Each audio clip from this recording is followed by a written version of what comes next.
Hey there. So this time around, I'm just going to be doing some basic entry-level editing for the video and just trying to make things more digestible in general. Woo, exciting.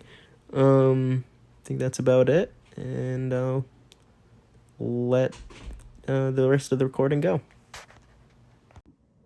Hey there, everybody. So, I think I kind of figured out at least a basis for what I want to do for this particular one. So I think for the molding solution, I think what we're going to have to do is take some sort of container that might need to be pre-made to best fit the his whole body, I suppose, and take that. So this is what'll be like from a side view, and from then he's gonna be laid down in here, and then we're just gonna pour in some some plaster of Paris. I found some online that's supposed to be a little bit harder and better for conserving details of a mold, so that will have to be looked into. But basically, he's gonna have to be put into one of these guys and kind of laid out sideways.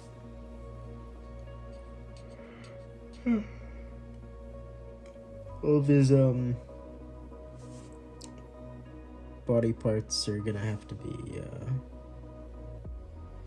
actually good question.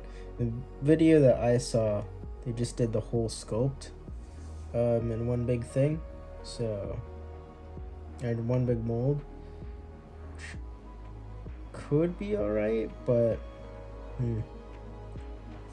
might be more reasonable to make a smaller one for each particular mold. So for like one for the head, one for the torso, and one for the arms. I think that might be better. Yeah, that might be better. Definitely.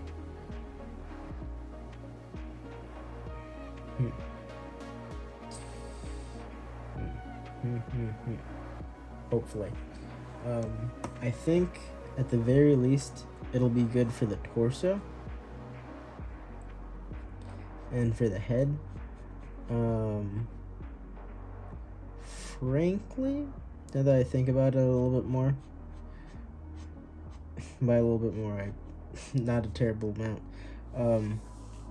but it might be better to do some kind of mold that's a little bit more flexible for the hands. That way there might be a little bit more wiggle room with the fingers. Just the smaller, body parts like that will definitely be a lot better off, I think. So what's gonna have to be done is fill it up about halfway with the plaster of Paris. It will have to be relatively waterproof, the container, and able to be torn apart. So I'm gonna take this out, and around the mold we're gonna have to put in some divots. So say here and here, and that's just so later on, after this half of the mold is done, we can apply some sort of, I'm trying to think, what the proper term is. Man, not good with the words right now.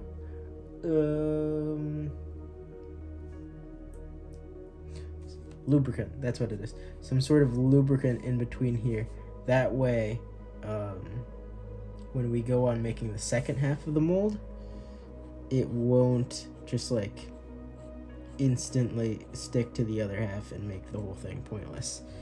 So that'll have to be done, and figuring that out in a way that doesn't take from any of the details, which I think might be alright if we make some hinge points in here.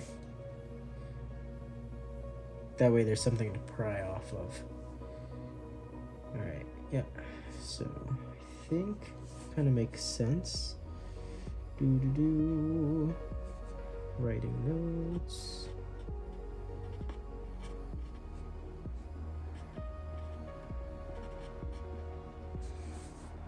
I do think that this log already is helping out quite a bit, because worst case scenario, if I don't understand what's going on here exactly, which is fair, I can just look back at the video and understand what my thought process was.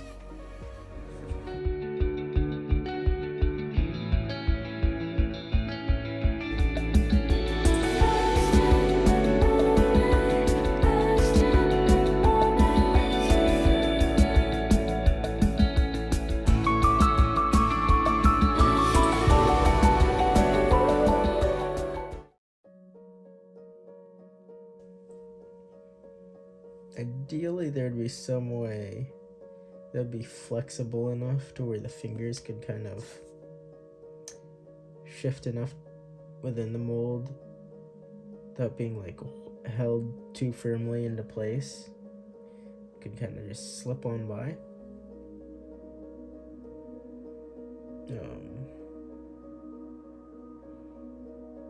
Although I suppose at a certain point it might just be good to do the same thing that's being done with these ones.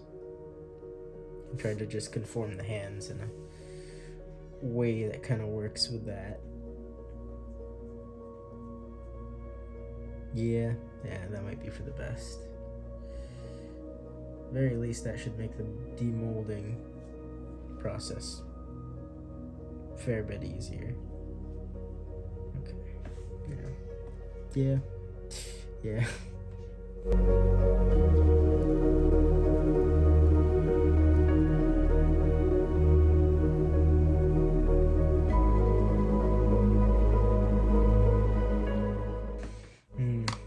This is gonna be a decent amount of plaster. Gotta find a good plaster too. Okay. Well, I think that kind of does it for the molding portion, or at least for the writing it out bit. Hopefully that's enough to explain it in the future, but we'll also be having the actual physical demonstration. And tomorrow will be very cool. Get to move on to actual sculpting, so hey, pretty alright. I think, without further ado, I think that's gonna be it for tonight. So I'm gonna get some rest and continue this in the next one. Alrighty, signing off.